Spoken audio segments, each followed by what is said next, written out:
So you're crushing in your career, but deep down, you know that stress has been wrecking and ruining your body and your health. You're always tired, dealing with brain fog, and you're also noticing that the health issues are starting to come about. High blood pressure, type 2 diabetes, the sleep apnea. Listen, I'm going to show you how to fix it in this video, okay?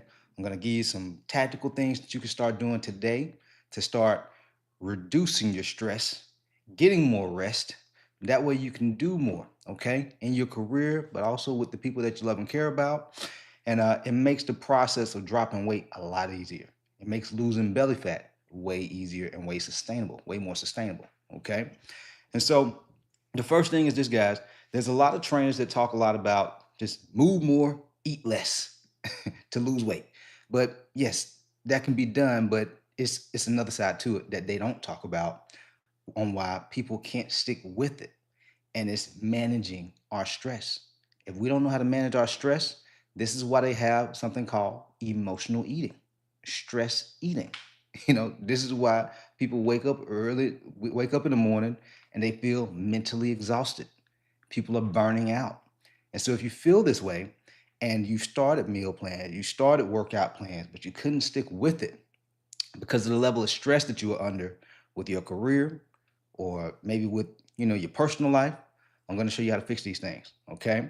And so I got my notes over here on my talking points because I don't want to go off on tangents. And so the first thing is this: stress is inflammation inside the body. Okay. Um, a lot of stress can also cause other complications inside our body. Like it can lead to things like heart disease. We have hormones inside our body known as cortisol, okay, which is a stress hormone. When our stress is super high, it makes it hard to lose belly fat, guys.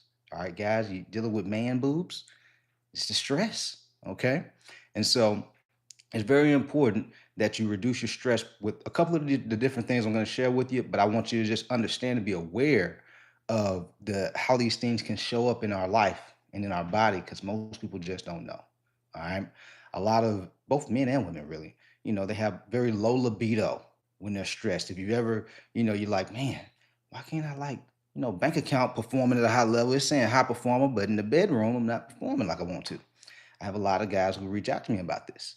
And the reason this happens is they're not managing their stress. And so by the end of the day, when they're, enjoying time with their honey, they can't really perform like they want to because their stress is too high. Okay. And so, these are things that you got to be mindful of. You can't focus as long in your career. You have that brain fog, that mental exhaustion. Right after you get off work, deep down, you know you should be going to the gym but you don't go because you're feeling super stressed. I'm going to show you how to fix that. Okay. But I just wanted to let you be aware of like how these things show up inside our body. Even testosterone, that's another hormone. If we're extremely stressed for long periods of time, guys, our testosterone starts to drop. Okay. And belly fat gets bigger. Man boobs start to develop. Women, your libido starts to drop. I've seen women, their hair starts falling out, their skin start to have acne and things like this. Stress can manifest inside our body in different ways. Even the high blood pressure and the hypertension and the type 2 diabetes, all very important things to be aware of, as far as like the symptoms that are caused from a root issue, which is stress. Okay. And so now we're going to talk about how to fix these things. A couple of things. You can't outwork poor recovery. Okay. I know there's a lot of trainers and influencers out there that say things like sleep when you pass away, sleep when you die. That's what they say. But guys, I'm telling you, the most successful, the high performers out here, they are resting because they understand if they want to perform at 100% on a daily basis, you got to recover. It's like it's like our phone. Like I'm shooting this from my phone right now, so you guys can't, I can't hold my phone in my hand. But it's like going to sleep, but you don't plug in your phone. Your phone needs to have that juice. If your phone don't have that juice when you wake up, what you go see? A blank screen. That's what a lot of y'all are doing to yourself because you're not plugging in, aka going to sleep and getting enough rest to recharge. There's been times in my life where I might have had a really stressful day the day before, had a headache. Just a couple of days ago, I had like a stomach ache. I can't remember what I ate. I had a stomach ache. But after I went to sleep and woke up, it was completely gone. That's what our body can do for us. Our body, it wants to help us recover, but we have to understand how to use our body.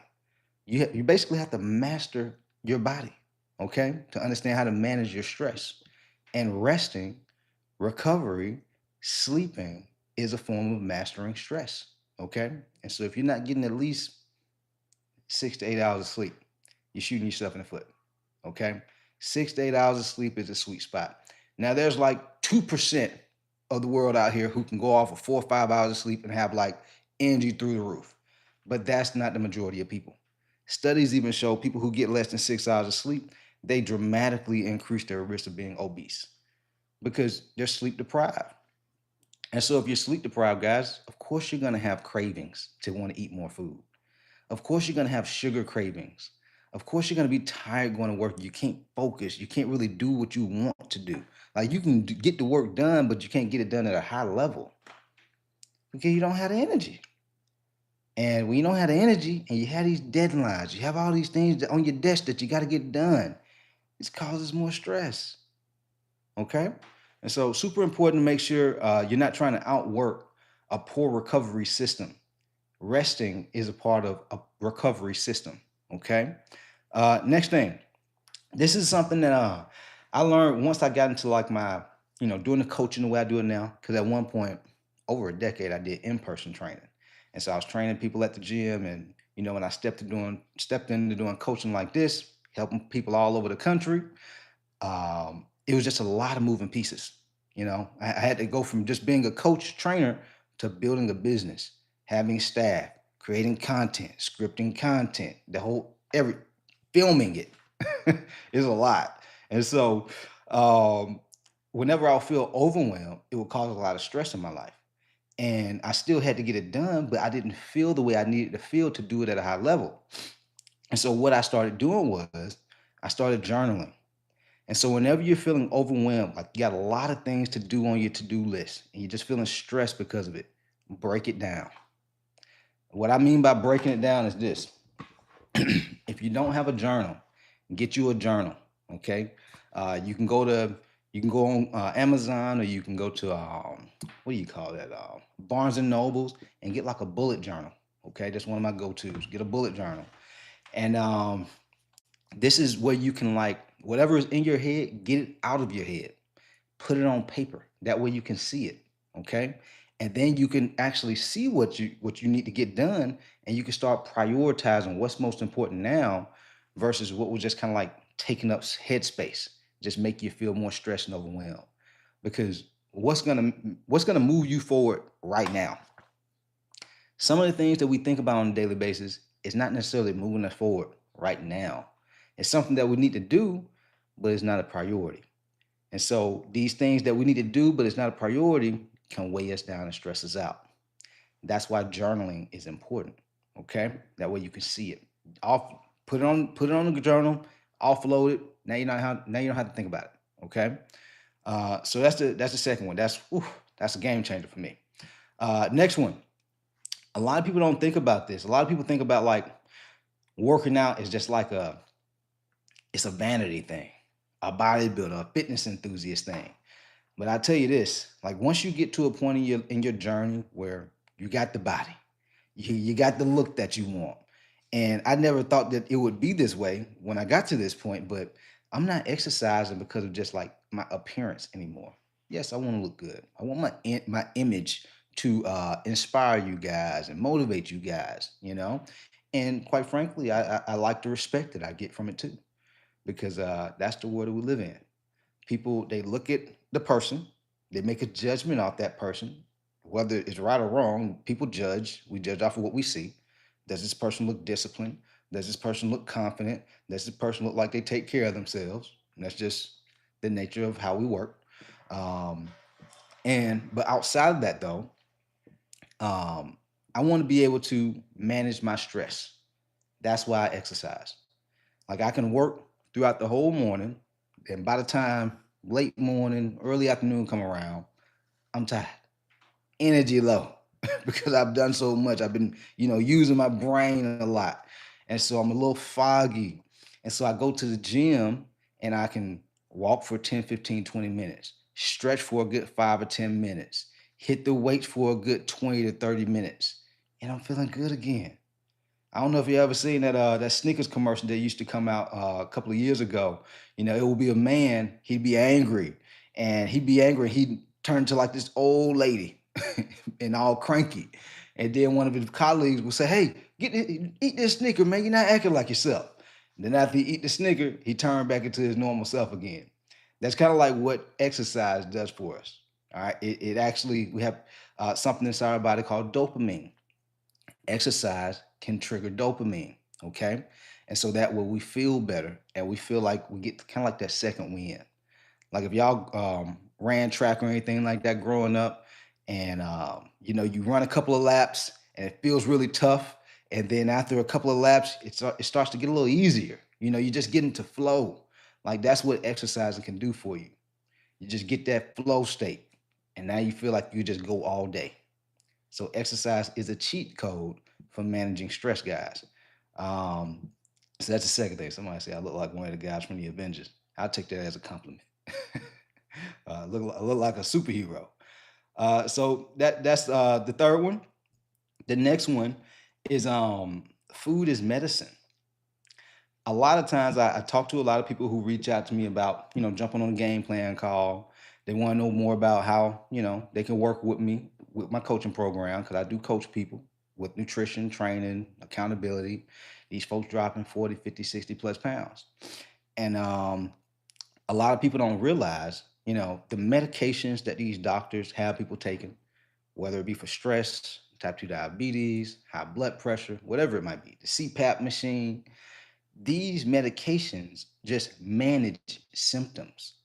They don't fix the issue. When you eat the right way, proper nutrition, can fix a lot of the health issues that most people go through. The type 2 diabetes, the high blood pressure, the sleep apnea, the erectile dysfunction, guys. Like you want to be able to perform in the bedroom, you want to have more energy, you want to look the part, you want to feel good and look good year round. Nutrition, not energy drinks, food. If you eat the right types of food, it's going to give you energy.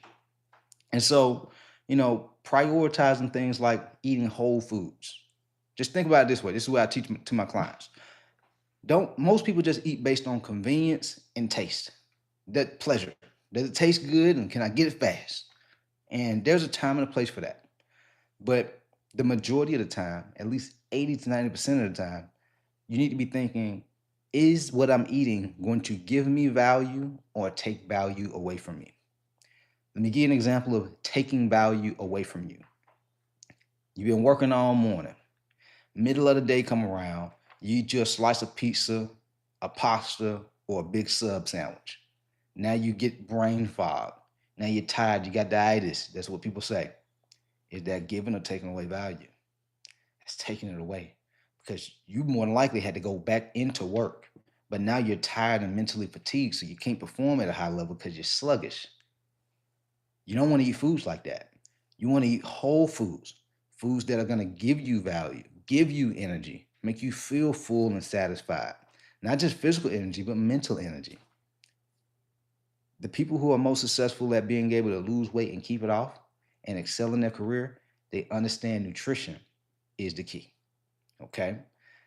Eating proteins, healthy fats, fibrous foods. I have other videos on these types of foods that you can eat, but I'm just kind of like giving you an overview here. But if you look at all the other live replays that I share, guys, I give a lot of game. Okay? About different foods, high blood pressure, type 2 diabetes, all different types of things. So be sure to watch all those videos. But in short, you want to pay attention to the quality of foods that you eat and also the quantity, like the portions, because you can eat the right foods, but if you over consume, you get bloated, you feel heavy, you feel tired and sluggish because not that it wasn't healthy, it was just too much. This is why people have high blood, type 2 diabetes, high blood pressure, they're overweight, these vegans and vegetarians. And you're like, man, how in the world are these people overweight? How is that possible? It happens because they are over consuming on healthy food. And when you do this, it's hard to lose weight. Okay, even if you're eating healthy.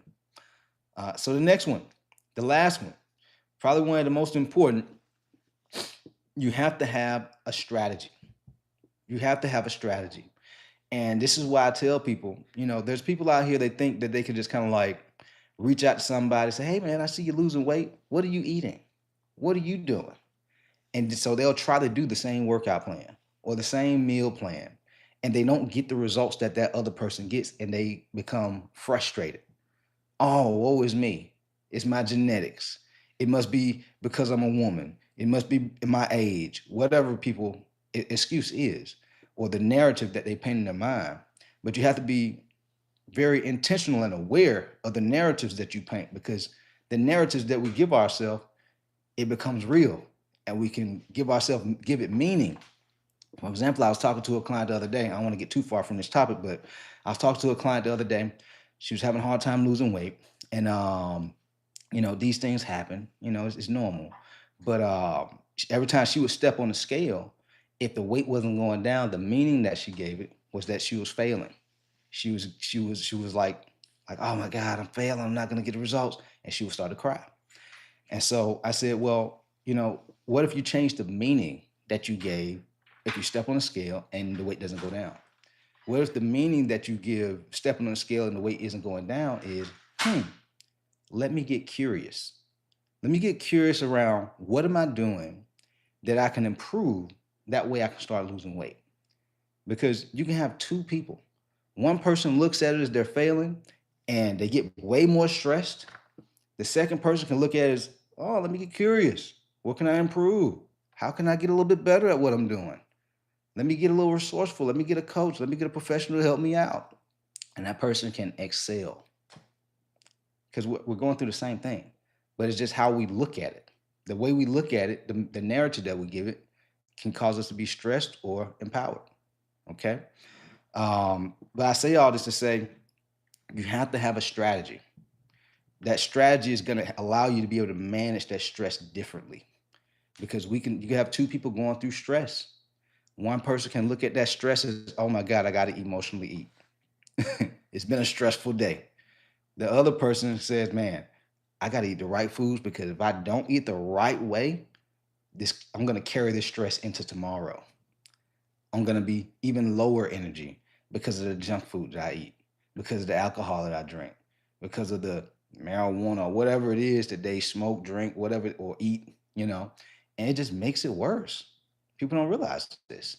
You're coping with the stress, and it's causing things to get worse. Eating excess food, emotionally eating, you're more tired. Plus, what people emotionally eat on is not the healthiest. It's a lot of calories. So now they're gaining more weight. Gaining more weight is even stress. And so being mindful of these things, so that way things don't get worse with your stress and your weight and your health. You have to build a strategy around, how much time am I going to sleep a night? What time am I going to go to sleep?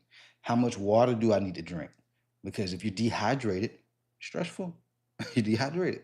Sleep deprived, stressful. You're sleep deprived, low energy.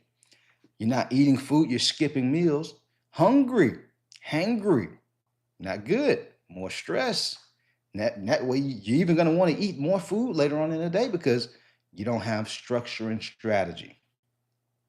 Knowing what times of the day you're going to eat, what portions of meals are you going to eat, like your calorie, your protein intake. These things are critical, guys. These things are critical for not just looking good, but feeling good. You want to have energy. You want to be healthy for the people that you love and care about. A lot of people have children who follow me. You have a spouse or a partner. You have family. Like you have mom and dad who's getting older. You want to be around and take care of them. You got to be fit to live. You got to be healthy enough to be able to provide. And so if you're not pouring into yourself with the right structure and the right strategy, how can you pour into anybody else? You can't. Well, temporarily you can, but long term, it's going to lead to regret, because a lot of people find themselves, eventually, it catches up to them. They have to sleep with the CPAP machine because they got sleep apnea now. They can't take photos like they want to because they're so overweight. They're like, oh, I don't want to take no photos. They're always tired, so they can't really get out and enjoy themselves and do the things they want to do because they're tired or their clothes don't fit the way they want them to. So they're feeling self-conscious. These are things to pay attention to. There's consequences, but not by not taking action and trying to improve these things now. Get the structure and strategy. Start having a stress recovery protocol. Getting good sleep, hydrating, eating the right types of foods, exercising. Okay, this is not just about weight loss. This is about lifestyle. You shift your lifestyle. You shift the habits that you have. You change the results. Doesn't matter your age, doesn't matter your genetics, doesn't matter whether you're black, white, yellow, man, woman, don't matter. Habits, lifestyle. All right. Other than that, guys, hopefully you found this helpful, and there's some things that you can execute on in this video. But other than that, guys, if you would like help from me, you want structure, you want the strategy, you don't want to guess, you don't want to waste time with trial and error. I'll drop a link down in the description below. That way you can explore how we can potentially work together. All right, we out of here. Let's get it.